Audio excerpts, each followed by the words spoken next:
आजाद कराई।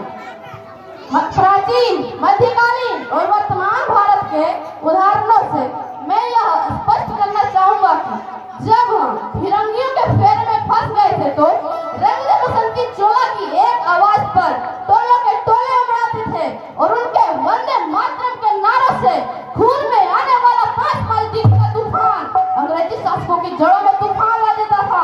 लोग मर जाते थे, मिट जाते थे, फांसी चढ़ जाते थे, वो भी अपनी देशभक्ति साबित कर रहे होते थे, क्योंकि यह उस दौर की कसौटी की देशभक्ति थी।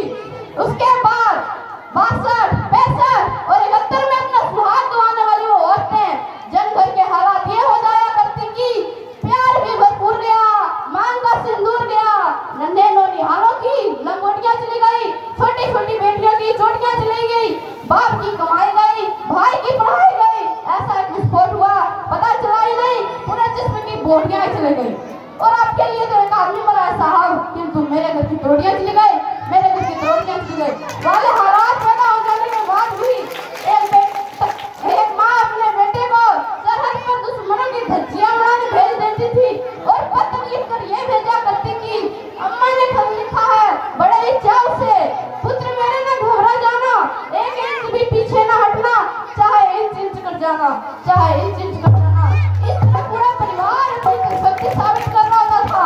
तब देश बलिदान मांगता था, तब देश लड़ जाने को, मर जाने को, मिट जाने को नहीं कहता, बल्कि मेरे विचारों से अधिक वो अपना काम पूरी मेहनत, पूरी ईमानदारी और पूरी लगन से करे ना, तो वही सबसे बड़ा देशभक्त है।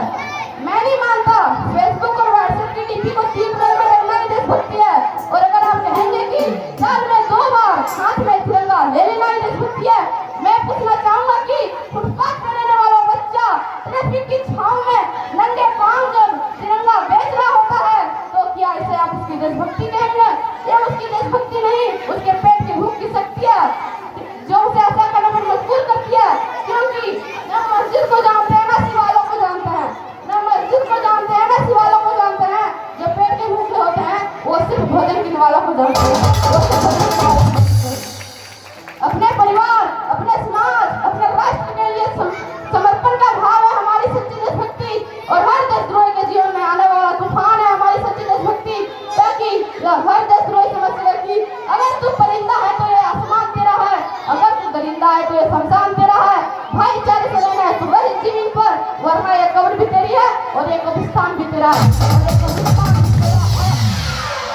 लेकिन एक देशद्रोही से ज्यादा देशभक्ति तब याद होती है जब एक बेटा अपने बूढ़े माँ बाप को वृद्धाश्रम की चौखट पर छोड़ाता है। कराह उठती है देशभक्ति जब मुसीबत में फंसे लोगों को बचाने से ज्यादा लोग अपनी सेल्फी लेकर अपने राइट्स बढ़ाने में लगे रहते हैं।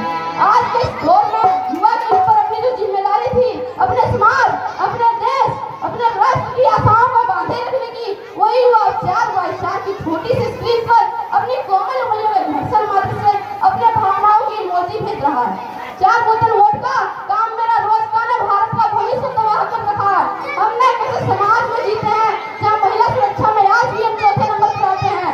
हमने कैसे समाज में रहते हैं जहाँ पत्थर की उम्रत को लगते हैं छप्पर भोग और भूखे नंगे तड़पते सो जाते हैं लोग, भूखे नंगे तड़पते सो जाते हैं लोग। मजदूर को मजदूर समझिए, मजबूर नहीं। गरीब को काम दीजिए, दान नहीं। और अगर दान देने का इच्छुक है तो जीते जी रक्तदान दीजिए और मरने के बाद अंगदान देकर किसी मरते हुए को जीवन दान दीजिए।